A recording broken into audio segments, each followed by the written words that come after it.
തെക്കൻ കേരളത്തിലും മഴ തുടരുകയാണ്. ആലപ്പുഴയിൽ മഴയിലും കാറ്റിലും 30-ലധികം വീടുകൾ തകർന്നു. പത്തനംതിട്ടയിൽ ശക്തമായ കാറ്റിൽ മരങ്ങൾ കടപുഴകി വീണു. കോട്ടയത്ത് താഴ്ന്ന പ്രദേശങ്ങളിൽ വെള്ളം കയറി. ആലപ്പുഴയിൽ ഇടവിട്ടുള്ള മഴ തുടരുകയാണ്. ഇതുവരെ ശക്തമായ മഴയിലും കാറ്റിലും 34 വീടുകൾക്ക് നാശം നേരിട്ടു. കൈനഗിരിയിൽ ശക്തമായ കാറ്റിൽ വൈദ്യുതി പോസ്റ്റുകൾ നിലംപൊത്തി. വൈദ്യുതി ബന്ധം പുനഃസ്ഥാപിക്കാനുള്ള ശ്രമങ്ങൾ തുടരുകയാണ്. എടത്തുവായിൽ മരം വീണ് വീട് തകർന്നു. വീട്ടിലുണ്ടായിരുന്നവർ പരിക്കേൽക്കാതെ രക്ഷപ്പെട്ടു. കോട്ടയത്ത് രാവിലെ മുതൽ മഴയ്ക്ക് അല്പം ശമനമുണ്ട്.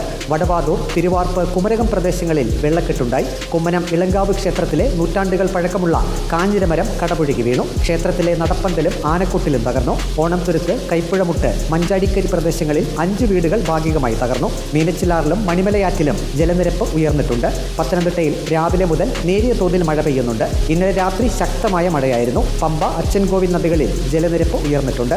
ശക്തമായ കാറ്റിൽ പത്തനംതിട്ട അഴൂർ പ്രദേശത്ത് 12ഓളം മരങ്ങൾ കടപുഴകി വീണു. തേക്കുമരം 11 kV വൈദ്യുതി ലൈനിലേക്ക് വീണ് വൈദ്യുതി ബന്ധം തകരാറിലായി. ക്രെയിൻ എത്തിച്ച് തേക്കുമരം മാറ്റി. വൈദ്യുതി ബന്ധം പുനഃസ്ഥാപിക്കാനുള്ള ശ്രമങ്ങൾ തുടരുകയാണ്. അഴൂരിൽ മരം വീണ് 2 വീടുകൾക്ക് നാശം നേരിട്ടു. ആളപായമില്ല.